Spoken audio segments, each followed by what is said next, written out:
झनकार बह रही पायल की झनकार। ऐसो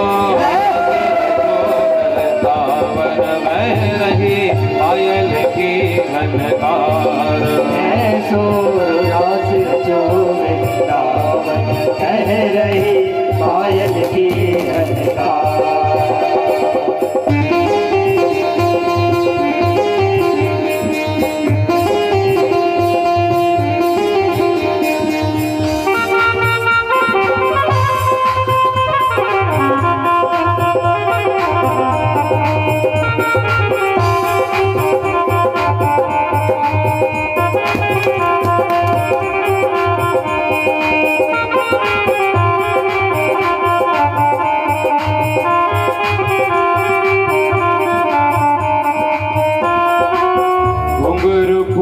क्षमा छम बाजे घुंघरू खूब क्षमा छम बाजे।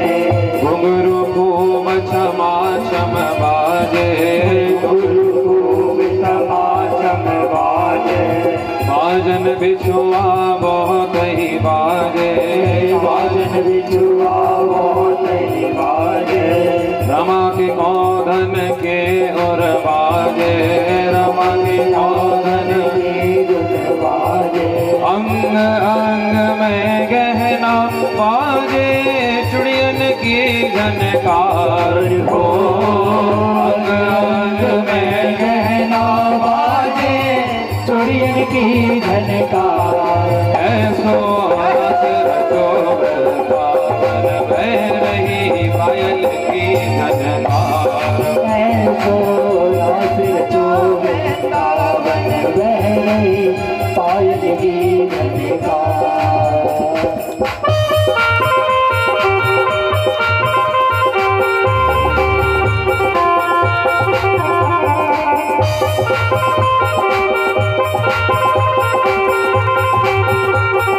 बोलिए रास बिहारी लाल की।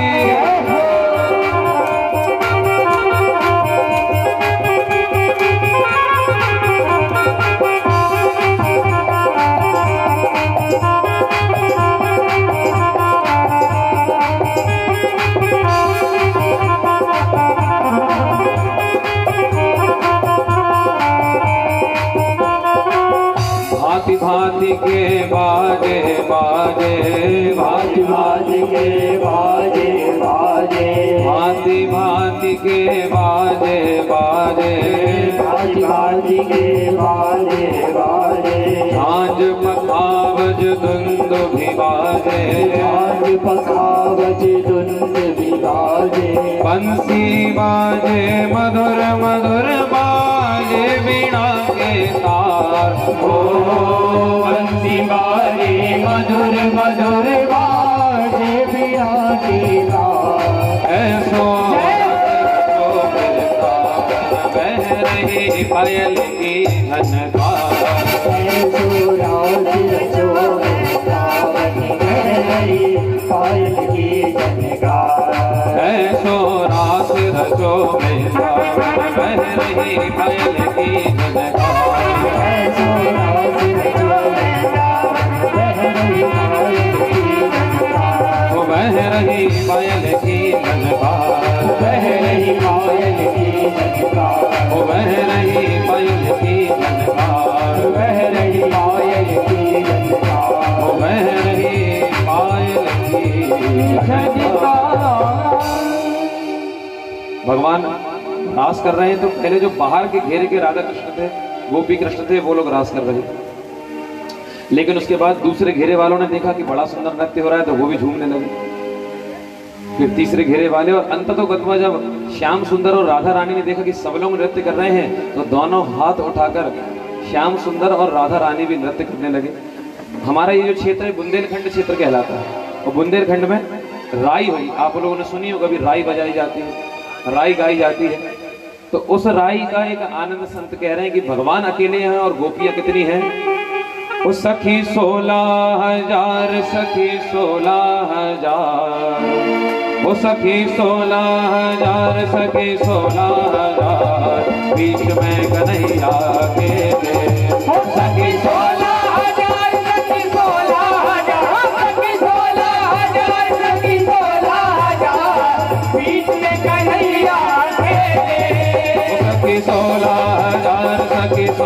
16,000 सखी 16,000 सखी 16,000 बीच में कन्हैया खेले सखी 16,000 सखी 16,000 ओ सखी 16,000 सखी 16,000 बीच में कन्हैया खेले हाँ बीच में कन्हैया खेले बीच में कन्हैया खेले सखी 16,000 सखी 16,000 सखी 16,000 सखी 16,000 बीच में कन्हैया खेले हाँ बीच में कन्हैया खेले बीच में कन्हैया खेले हाँ बीच में कन्हैया खेले बीच में कन्हैया खेले हाँ बीच में कन्हैया खेले बीच में कन्हैया खेले हाँ बीच में कन्हैया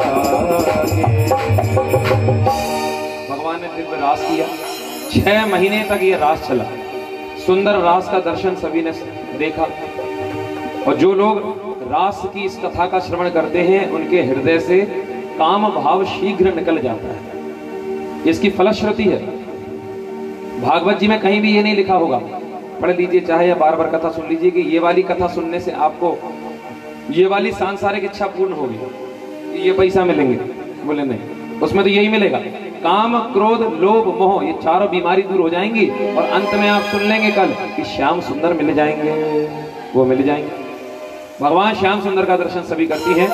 कैसा दर्शन ठाकुर जी दे रहे हैं कि मुरलीधर के बदन पर पीतांबर फहरात, जैसे श्यामल मेघ पर विद्युत है लहरात, ऐसे ठाकुर जी का दर्शन करती है। गोपी का मनोभाव पूर्ण होता है। सारी गोपियां देखिए, ये कृष्ण कोई और नहीं, भगवान श्री कृष्ण कोई और नहीं। राम अवतार में जब भगवान श्री राम दंडकारण्य में प्रवेश करते हैं तो जब ऋषि मुनि उनका दर्शन करते हैं तो देखकर इतना मोहित हो जाते हैं कि ऋषि मुनि राम जी के पास जाकर, जानते हैं राम जी क्या कहते हैं? ऋषि मुनि जब मोहित हो जाते हैं तो कहते हैं भगवान एक बात कहें। बोले हाँ। बोले भगवान हमसे शादी कर लो। तो राम जी हंसे, लक्ष्मण जी ने बोला ये क्या बात हुई, दाढ़ी वाले महात्मा और राम जी से शादी कर लो, कोई देवी हो तो समझ भी आए। बोले वो हैं ही इतने प्यारे, आदमी भेद ही भूल जाता है, भगवान हमसे ब्याह कर लो। तो भगवान ने कहा भी तुम दाढ़ी वाले महात्मा हो, मेरी मर्यादा में हो, अभी मैं यहाँ पर रावण का वध करने आया हूँ, दंडकारण्य में प्रवेश किया है। एक काम करते हैं, जब मैं कृष्ण बनूंगा उस समय तुम महात्मा मत बन जाना, उस समय तुम गोपियां बनना और तुम्हारी इच्छा पूर्ण होगी। तो वही तुलसीदास जी ने लिख दिया कि कित मुरली कित चंद्रिका, कित मुरली कित चंद्रिका, कित गोपियन के साथ, अपने जन के कारणे श्री कृष्ण भय रघुनाथ। अवध धाम धामाधिपति अवतारन पति राम, सकल सिद्धिपति जानकी दासन पति हनुमान। वही राम जी है जो श्याम जी बने। रास की इच्छा पूर्ण करनी थी, इसलिए भगवान ने कहा ठीक है, ये सुंदर रास लीला की कथा। आगे बढ़ते हैं कथा। गोपियां सदैव मन में भाव करती हैं, दूध दही भी बेचने जाती हैं तो उसी गांव में जाएंगी, उसी क्षेत्र में जाएंगी जहां पहले से श्याम सुंदर है। चलो सखी वहां जाइए जहां बसत ब्रजराज, एक दूसरे से कहती हैं चलो सखी वहां जाइए जहां बसत ब्रजराज, गौरस बेचत हरि मिले एक पंथ दो काज। दूध दही तो बिकेगा ही, श्याम सुंदर का दर्शन भी हो जाएगा, एक पंथ दो काज। ये गोपियों का भाव है। देखिए भगवान केवल भावना के भूखे हैं। एक बड़ी सुंदर कथा सुनाते हैं, बहुत ध्यान से सुनिएगा। एक बार जब मैया यशोदा ठाकुर जी को डांट रही थी, ठाकुर जी ने कुछ कर दिया था तो मैया पीछे पीछे भाग रही थी उनको पकड़ने के लिए। रोज ही होता था, कुछ ना कुछ करते थे, नटखट थे ना ठाकुर जी। आप लोग सुनते होंगे कथा में बार बार ठाकुर जी को लाला लाला कहा जाता है। तो बोले ये लाला का मतलब क्या होता है जानते हो? चलो लाला को छोड़ो, ठाकुर का मतलब जानते? ठाकुर का मतलब नहीं जानो? ठाकुर का अर्थ होता है चोर। लेकिन हम उनको दिन में कितनी बार ठाकुर जी कहते हैं, चोर कह रहे हैं, फिर भी प्रसन्न है, फिर भी मुस्कुरा रहा है। लाला का अर्थ होता है जो बच्चे, आप लोग सभी जानते होंगे, माताओं की संख्या ज्यादा है वो सब जानती हैं कि जब माताएं गर्भवती होती हैं तो उन माताओं की कुछ खट्टा खाने की इच्छा ज्यादा होती है, अधिक इच्छा होती है, लेकिन वो इच्छा पूर्ण नहीं हो पाती, प्रतिबंध रहता है कि नहीं खा सकते, बच्चे को हानि होगी। तो जिन माताओं की इच्छा ये पूर्ण नहीं हो पाती खट्टा खाने की, और जब उनका जो बच्चा पैदा होता है तो आप गौर करिएगा, जिस माता की खट्टा खाने की इच्छा पूर्ण नहीं हुई गर्भ अवस्था में, तो उसका जो बच्चा हुआ है उसकी लार बहुत गिरती है, बहुत लार गिराता है वो बच्चा। लार गिराता है, पहले के समय में बच्चे रहते थे तो इतनी लार गिराते थे कि यहाँ कपड़ा टॉवेल जैसा बांधना पड़ता था। अब तो माताओं को नियंत्रण नहीं है, जो भी खाना उठाए कोई अर्थ ही नहीं उससे कि संतान आनी है, क्या पढ़ना है, क्या देखना है, कहाँ उच्चारण करना है, ऊपर जीवन भर रोते हैं, बेटा सुनता नहीं, तो ये करता नहीं, तुमने 9 महीने का नियंत्रण रखा नहीं, तो फिर ऐसी संतान आएंगी। संस्कार कैसे बदले, कितने बदल गए संस्कार। अभी भी आज के समय में भी कोई माता अगर गर्भवती हो जाए, किसी के घर कोई बहू गर्भवती हो जाए, तो सब चल गया, मोबाइल चल गया, टेप रिकॉर्डर चल गए, टीवी चल गई, कथा लगा दो 3 घंटा कथा सुनो, भोजन में नियंत्रण करो, कुछ मत करो, ठाकुर का दर्शन करो, फिर देखो पुत्र कैसा होता है। यहाँ पर जो बच्चे के मुख से ज्यादा लार गिरती है उसको लाला कहते हैं। ठाकुर जी के मुंह से तो इतनी लार गिरती थी, मैया कहती दिन भर कपड़ा बांधती रहती तो सब कपड़ा गीले कर देता। ठाकुर जी का नाम लाला पड़ गया। इसको कहा जाता है, माता को जो इच्छा होती है खट्टा खाने की, इसको कहा जाता है दोहद। और जिन माता को दोहद होता है और दोहद की इच्छा पूर्ण नहीं होती तो उनका बच्चा लाला लार बगराता है, लार गिराता है। ठाकुर जी को इसलिए लाला कहा। तो मैया अपने लाला के पीछे दौड़ रही। ठाकुर जी भागे भागे और एक कुम्हार के मकान में घुस गए। कुम्हार माने मटके बनाने वाले।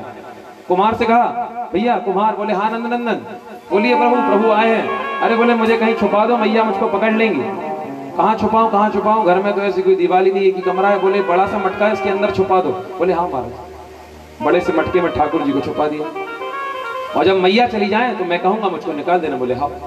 मैया आई छड़ी लेकर। कुम्हार तो मैया को देखता है, मैया प्रणाम। बोले, हाँ खुश रहो।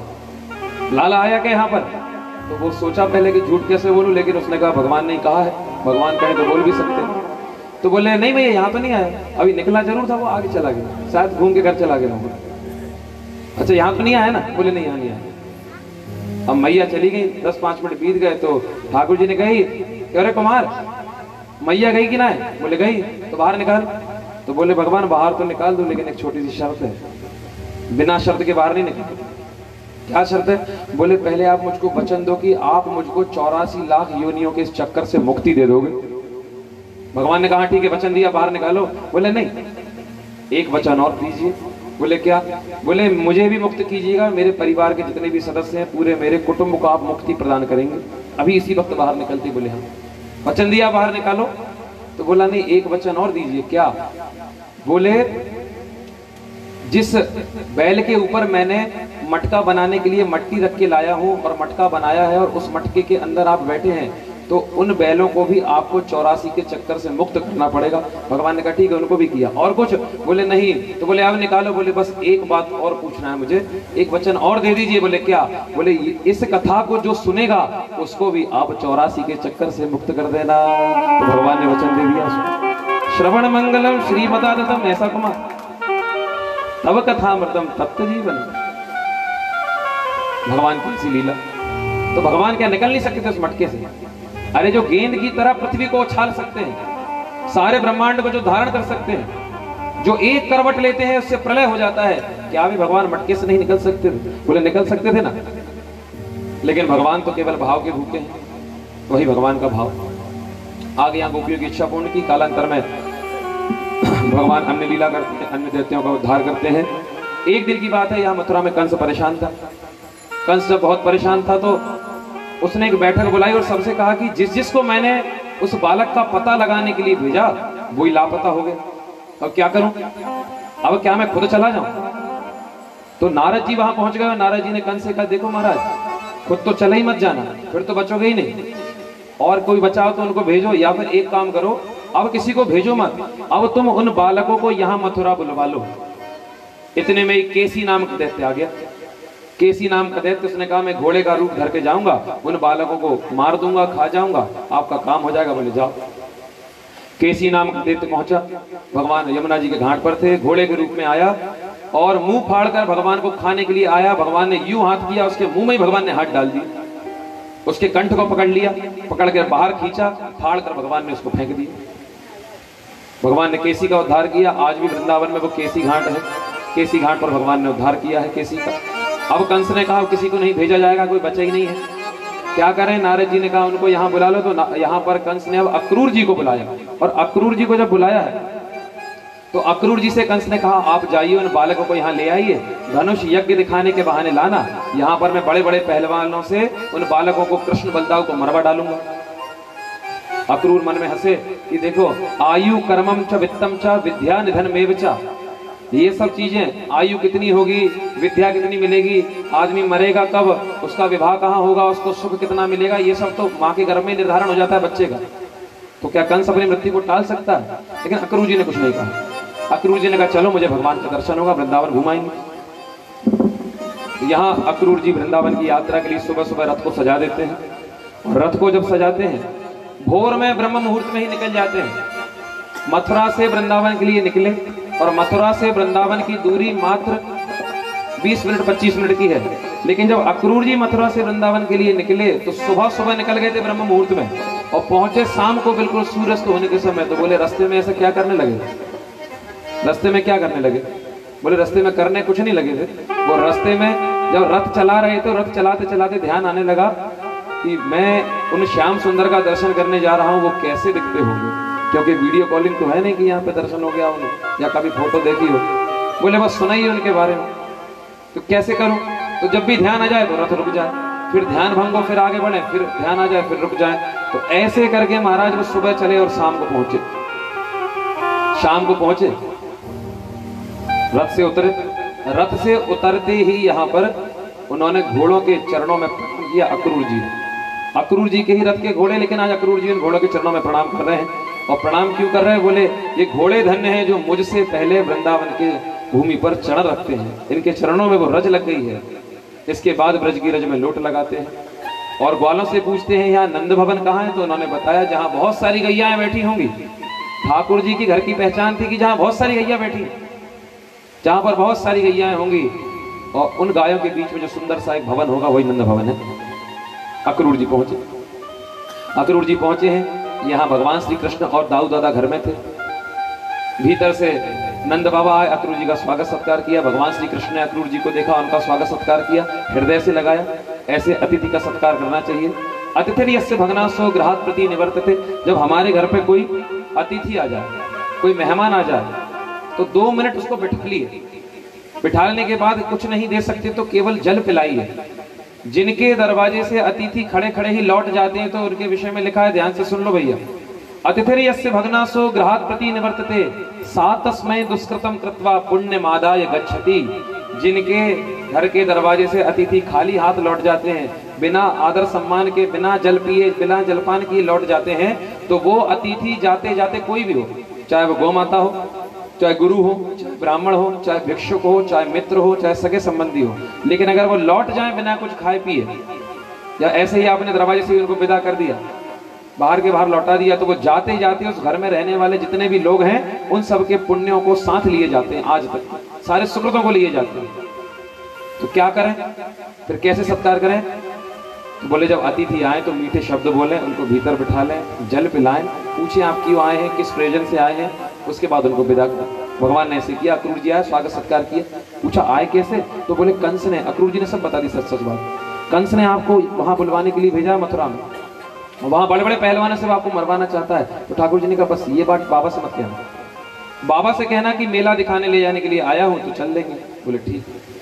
शाम को बाबा से अक्रूर जी ने कहा कि बाबा कल सुबह हम नंद नंदन को, श्री कृष्ण को और बलदाऊ को मथुरा ले जाएंगे। बोले किस लिए? तो बोले वहां पर बहुत अच्छा मेला लगा है, धनुष यज्ञ हो रहा है, धनुष यज्ञ दिखाएंगे बालक आपके। बोले ठीक है। भगवान श्री कृष्ण ने सुना, भगवान श्री कृष्ण ने भी कह दिया कि हम चलेंगे, हम चलेंगे।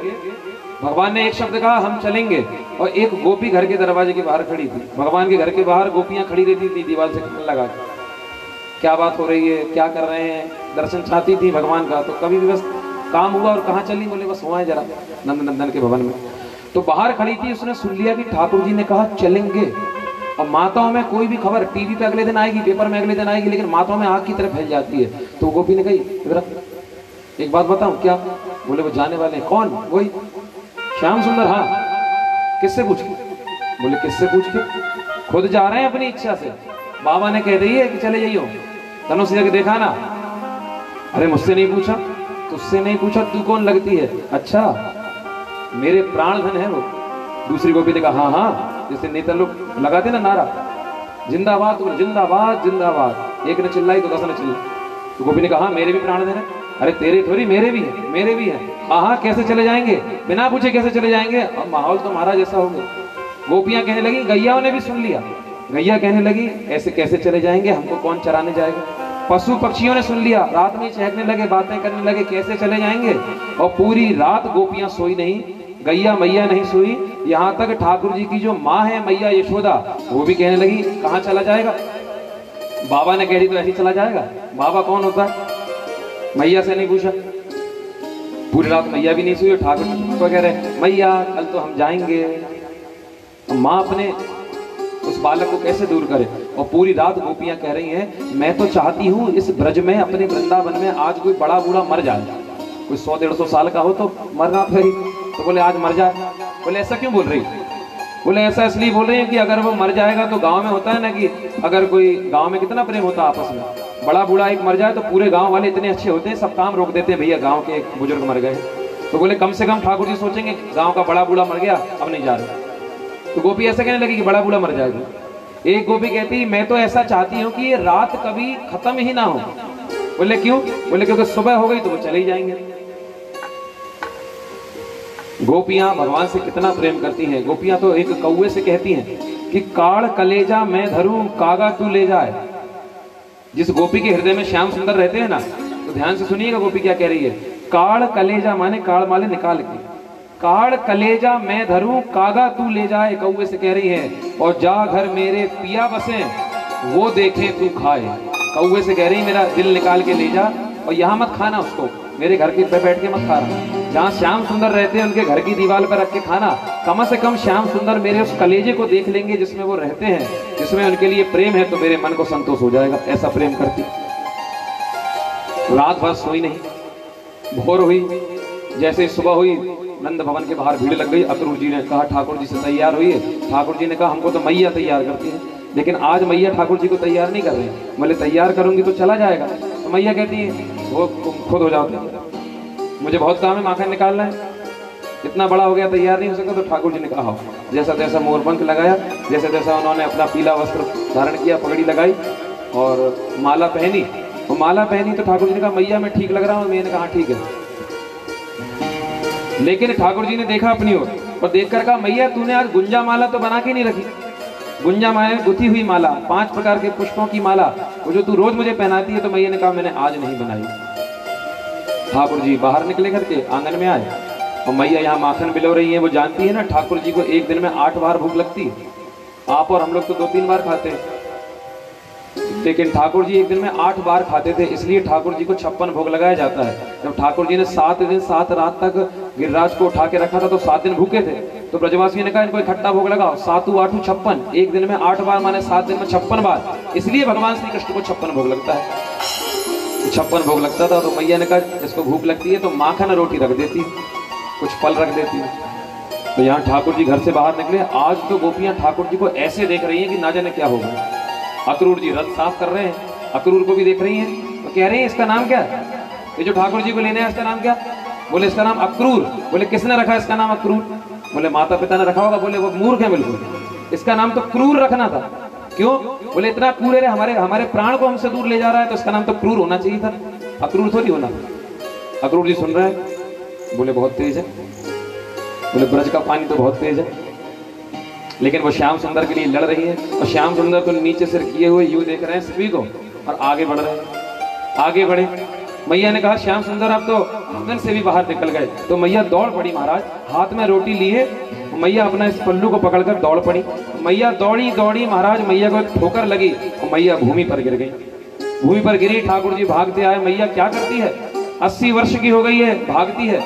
तो मैया कहती है क्या करूं, तू मुझसे दूर जा रहा है, तेरे लिए भागू नहीं। तो ठाकुर जी मैया के हृदय से लग जाते हैं। मैया और लाला दोनों रोने लगते हैं, कहने लगते हैं मैया मैं कहीं जा थोड़ी रहा हूँ। जा तो रहा है और कह रहा है जा नहीं रहा। तो कहते हैं ठाकुर जी अब क्या बोलूं। मैया कहती है अच्छा जा रहा है तो जा, लेकिन आएगा कब? तो ठाकुर जी कहते हैं क्या बोलूं, आऊंगा कब? वो तो जानते हैं ना, कंस को मारने जा रहा हूं, अब आऊंगा तो नहीं, हो गया ब्रज का काम, वृंदावन की लीला समाप्त हो रही है, कैसे बोलूं उनको कि मैं आऊंगा? तो भगवान ने थोड़ा सा बात को घुमा के कहा मैया मैं आ जाऊंगा, कल तो बोलूंगा नहीं। मैया कहेगी कल तो अभी आ जाता है। तो ठाकुर जी ने कह दिया परसों आऊंगा, परसों आऊंगा। मैया ने कहा परसों? हाँ। ठाकुर जी ने कहा आज का दिन, कल का दिन और परसों। मैया ने कहा नहीं, आज का पूरा दिन, आज की पूरी शाम, आज की पूरी रात, कल की पूरी सुबह, कल का दिन, कल की शाम, कल की रात, और फिर परसों आएगा, फिर परसों इतने समय बाद आएगा। ठाकुर जी ने कहा मैया तू बड़ी भोली है, मैं लौट आऊंगा, चिंता कर। मैया ने ठाकुर जी को विदा किया। अब विदा क्या किया, अब तो जाने देना पड़ा, भगवान की लीला उनकी इच्छा से हो रहा। ठाकुर जी ने मैया के हाथ से रोटी माखन लिया, मैया को देखते जा रहे हैं, मैया रो मत, आंसू पहुंच। मैया चुप हुई, बोले रोके विदा करेगी अपने लाल को।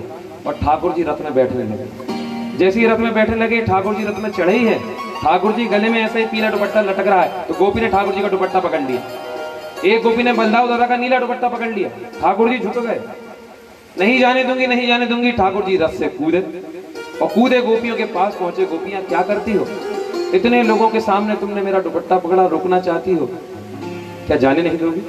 क्या तुम नहीं चाहती कि मैं मेला देखूं, मुझको खुशी मिले? बोले चाहती है, तुम्हारी खुशी के लिए तो हम अपने प्राण भी दे देंगे। तो बोले जाने दो, पर लौट के आओगे ना श्याम सुंदर? बोले हाँ। यहाँ पर राधा रानी दूर से देख रही हैं कि श्याम सुंदर जा रहे हैं। छोड़ वृंदा विपिन, छोड़ यमुना पुलिन, श्याम मधुवन चले, श्याम मधुवन चले। ठाकुर जी जाने लगे। राधा रानी ने कहा मैं बात नहीं करूंगी। एक बड़ी सुंदर कथा आती है इसमें कि राधा रानी ने तो एक तस्वीर बनवा ली थी किसी से, ठाकुर जी की एक तस्वीर बनवा ली, और उसी तस्वीर को समझती यही मेरे प्राण है, यही सब कुछ है, और उस तस्वीर को देखती, सुबह लेकर उसको बैठ जाती, और जब बैठ जाती तो उसको देख रही है तस्वीर को, ठाकुर जी के बाल देख रही है कि तुम कितने सुंदर हो। तो तस्वीर में श्याम सुंदर राधा रानी को देख रहे हैं, तो कहती है देखो तुम तो अब मुझको देख रहे हो, मैं तुमको देख रही हूँ।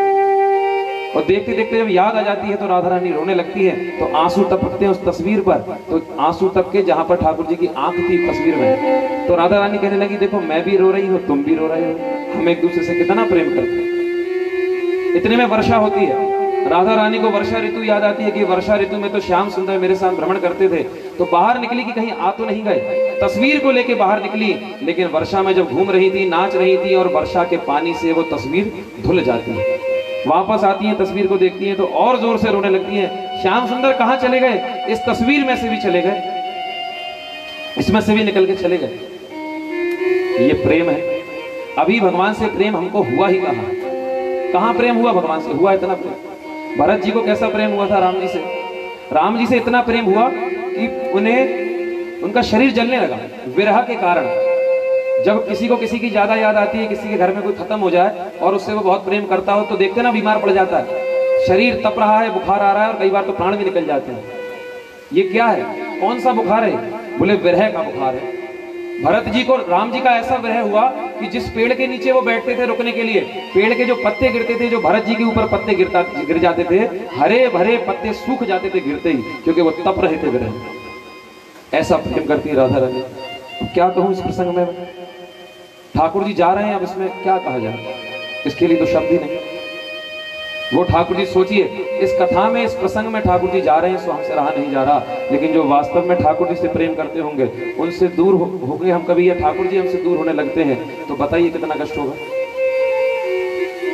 कहने का तात्पर्य, राधा रानी को बड़ा कष्ट हुआ। ठाकुर जी जाने लगे, रथ में बैठे। ठाकुर जी ने मुड़ के पीछे नहीं देखा, पर गोपियां देख रही हैं, रथ गया, रथ गया। अब रथ का केवल चक्का दिख रहा है, अब रथ से केवल झंडा दिख रहा है, अब रथ की केवल धूल दिख रही है, और अंत तो गत्वा रथ चला गया। उसी समय पूरे बरसाने में राधा रानी के पिताजी ने घोषणा कर दी कि आज से कोई भी किसी को जय श्री कृष्ण नहीं बोलेगा, सब लोग राधे राधे ही कहना, क्योंकि अगर तुमने गलती से भी कृष्ण कहा और राधा रानी को श्री कृष्ण की याद आ गई तो मेरी पुत्री को बहुत कष्ट हो जाएगा। इसलिए कोई कृष्ण का नाम मत लेना भैया। एक एक मछली रो रही है, एक एक गौ माता रो रही है। गौ माता ने भोजन छोड़ दिया, बस उन्होंने दूध छोड़ दिया कि श्याम मधुवन चले, श्याम मधुवन चले। ठाकुर जी मथुरा में जाने के लिए तैयार हुए, रथ में बैठे, और जब रथ में बैठे हैं सीताराम, तो अक्रूर जी को सायंकाल संध्या का समय याद आया। संध्या के लिए वे रुके, अक्रूर घाट पर रुके हैं। नदी में स्नान किया, संध्या वंदन करने लगे। जैसे ही डुबकी लगाई है तो उन्होंने देखा कि जो कृष्ण बलदाऊ मेरे रथ में बैठे हैं वही कृष्ण बलदाऊ जल के भीतर भगवान शेष और नारायण है। बाहर निकला तो देखा जो जल में शेष और नारायण थे वही मेरे रथ में है। तो समझ गए भगवान आप ही सब कुछ हैं। जान गए कि अब कंस नहीं बचे। यात्रा पहुंची मथुरा, सायंकाल पहुंचे, घर में प्रवेश नहीं किया भगवान ने। और भगवान उस समय मथुरा के बगीचे में ही रुक गए। मथुरा के एक बगीचे में ठाकुर जी रुके और मथुरा में खबर फैल गई, माताओं में बात फैल गई। यहाँ उन गोपियों को तो दुख हुआ था, लेकिन मथुरा की गोपियों को प्रसन्नता हुई।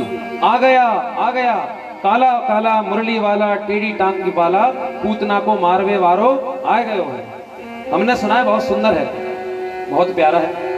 तो कल सुबह यहाँ से निकलेगा, उसका दर्शन करेंगे। सुबह सुबह तैयार हो जाएंगे। पूरी रात ठाकुर जी ने विश्राम किया और सुबह सुबह ठाकुर जी निकले नगरी के लिए। पर जब नगरी के लिए निकले हैं तो यहाँ पर ग्वाल वालों ने पूछा, बाबा भी साथ, ग्वाल वाले भी आए थे। तो ग्वाल वालों ने पूछा ये किसका नगर है? तो ठाकुर जी ने कहा मेरे मामा जी का नगर है, कंस मामा का। तो दोस्तों ने कहा अरे कन्हैया तूने हमको बताया नहीं कि तेरे मामा जी के घर आ रहे हैं, हम ऐसे कपड़ा पहन के थोड़ी आते, तैयार होके आते। तो ठाकुर जी ने कहा अब? तो बोले अब ऐसा करें कि हमको कपड़ा की व्यवस्था हो, ऐसे वस्त्र मिल जाएंगे किसी के घर आए तो अच्छा लगे। तो वहां पर एक धोबी था, सिर पे वस्त्र की पोटली लिए जा रहा था, पोटली लिए सर पे जा रहा है। और ठाकुर जी ने उससे कहा कि मामा जी 1 मिनट हमारी बात सुनिए।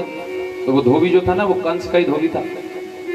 होता है ना चाय से ज्यादा केटली गर्म होती, कि नेताजी तो इतने गर्म नहीं है लेकिन उनके वो चपरासी हैं तो वो तो पूछते नहीं किसी, वही बराबर कर देते दरवाजे पे सब, तो डर के मारे अंदर नहीं जाता वो।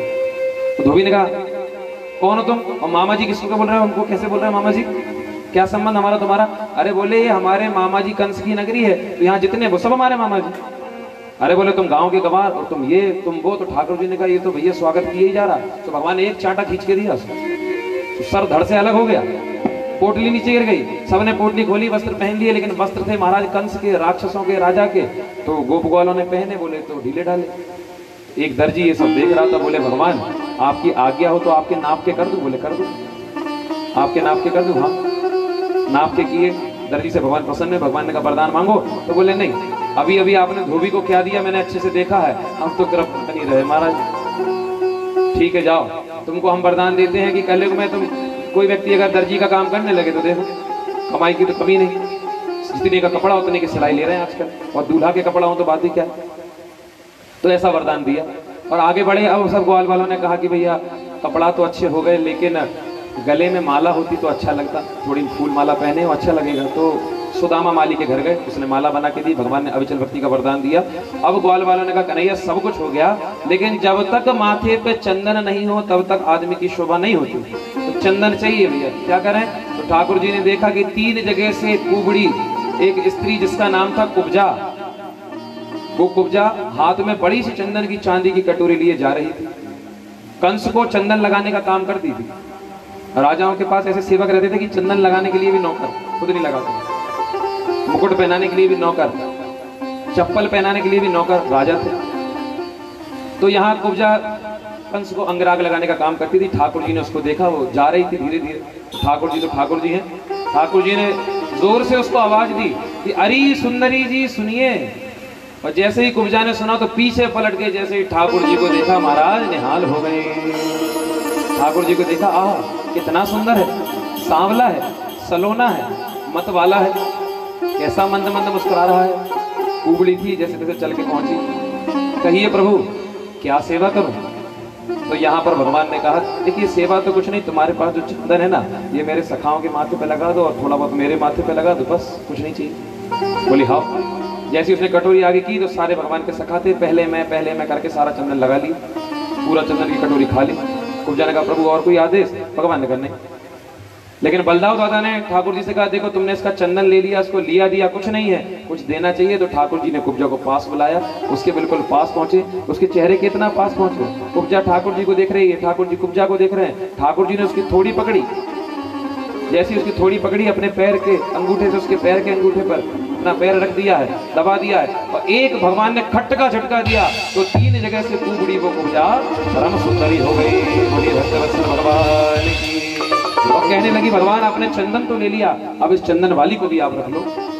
प्रणय निवेदन किया। भगवान ने कहा कंस को मार के लौटेंगे, तुम्हारे घर जरूर आएंगे। आगे बढ़े। पूरे मथुरा में शोर हो गया कि वो आ गए, जल्दी आ जा, वो आ गए हैं। उनका दर्शन करने अटारियों पे स्त्रियां चढ़ गई, झांक झांक के देख रही हैं। यहाँ तक कि जो 80-100 वर्ष की बूढ़ी गोपियां थी मथुरा की, वो भी देख रही हैं। ठाकुर जी का दर्शन कर रही हैं। और ठाकुर जी का जब दर्शन कर रही हैं, ठाकुर जी चल रहे हैं, वहां पर एक नई बहू ठाकुर जी का दर्शन करती है। कली विवाह होके आई। पहले के समय में जो नई बहू रहती थी वो इतना इतना घूंघट करती थी। नई बहू दर्शन कर रही थी, झांक करके ठाकुर जी का दर्शन करती है। तो वहां पर वो सास उसको समझाती है कि अरी बहू भई बाबरी, लाज ना आवे तोए। सास अपनी बहू को डांटती है, अरी बहू भई बाबरी, लाज ना आवे तोए, मुख करके बाहर खड़ी नाम धरे सब कोय। तो वो बहू उत्तर देती है सास को कि कछुक दोष नहीं सास जी, नाम न धरी है कोय, नंद नंदन को छोड़ के कौन निरखे है मोय। आज मुझको कौन देखेगा नंद नंदन को छोड़ के। ऐसे ठाकुर जी का दर्शन करती है। ठाकुर जी आगे बढ़ते हैं, मंद मंद चाल से ठाकुर जी चल रहे हैं। और यहाँ भगवान छिपे हैं। कंस के महल में प्रवेश करने के लिए ठाकुर जी भीतर गए हैं। जहाँ धनुष रखा हुआ था वहां पर पहुंचे ठाकुर जी। ठाकुर जी उसमें प्रवेश कर गए। धनुष के पास पहुंचे, सैनिक वहां पे लगे थे। सैनिकों ने समझा बच्चे धनुष को देखने आए हैं, कुछ नहीं कहा। ठाकुर जी ने कब धनुष को उठा लिया, कब प्रत्यंचा चढ़ा दी और कब उस धनुष को तोड़ के उसके 2 टुकड़े कर दिए, कोई देख ही नहीं। सैनिक भगवान को मारने दौड़े। भगवान ने एक धनुष का टुकड़ा बलदाऊ दादा को दिया, एक अपने हाथ में लिया और पीट पीट के सैनिकों को मौत के घाट उतार दिया। जब धनुष टूटा तो कंस ने शब्द सुना, क्या वो धनुष टूट गया जो परशुराम जी ने मुझको दिया था। परशुराम जी ने जब कंस को धनुष दिया था तो कहा था कि इस धनुष का वजन है 60 लाख टन। 60 लाख टन इसका वजन है। इस धनुष को कोई तोड़ नहीं सकता और जो इसको तोड़ सकता है वो तुझको छोड़ नहीं सकता। जैसे ही कंस ने शब्द सुना कि धनुष टूट गया तो बोले हमारी भी गारंटी खत्म है। कंस भय से कांप गया। ठाकुर जी तो वहां से सायंकाल आ गए कि अब बाकी की लीला कल करेंगे। लेकिन पूरी रात कंस को नींद नहीं आई। सुबह सुबह कंस ने पहलवानों को बुलाया, तैनात कर दिए। चाणू, मुष्टिक नाम के बड़े बड़े पहलवान, एकदम पहाड़ जैसे पहलवान। और वहां पर एक मंच लगवाया कि जब वो बालक आए तो इस मंच पे उनके साथ युद्ध करना और उनको मसल देना, उन्हें मार देना। और ये भी प्रबंध किया कि यहाँ तक तो पहुंचे ही नहीं। द्वार पर कुबलिया पीठ नाम का एक हाथी जिसमें 10,000 हाथियों का बल था, बोले इस हाथी को द्वार पे खड़ा कर दो, जैसे ही बालक आए उनको पकड़ के कुचल देगा, वही काम हो जाएगा। भगवान पहुंचे सुबह सुबह। देवता तो जानते थे आगे क्या होगा, ये किसी को छोड़ेंगे नहीं, कोई दैत्य नहीं बचेगा। मृदंग वादन होने लगा, देवता दुंदुभी बजाने लगे। महाराज भगवान श्री कृष्ण द्वार पर पहुंचे। वो कुबलिया पीठ नाम का हाथी ठाकुर जी को पकड़ लेता है, सूंड से पकड़ता है, उठाता है। भगवान फिसल कर निकल जाते हैं। पीछे से आते हैं दौड़ते हुए, एक छलांग लगाते हैं, उसकी सूंड पर चढ़ जाते हैं, उसके दोनों दांतों को पकड़ते हैं और एक हिट का झटका देते हैं तो दोनों दांतों ही को उखाड़ देते हैं। और दांतों से ही पीट पीट कर कुबलिया पीठ हाथी का और उस महावत का गोविंदाय नमो नमः हो जाता है। बोलिए भक्तवत्सल भगवान की। कल भी समझाया था कि कोई दैत्य मरे तो ताली बजा दिया करो। कंस की पार्टी वाले क्यों बजाएंगे ताली? कंस मरने वाला है भाई, अच्छा नहीं लग रहा तो नहीं मारे फिर उसको। तो बोले महाराज अब वो हाथी मर गया। कंस ने कहा हाथी तो मारा गया। कंस ने आज, वैसे रोज महल में वो ऐसे बैठा रहता था, ऐसी कुर्सी लगी, ये राजा बैठे, लेकिन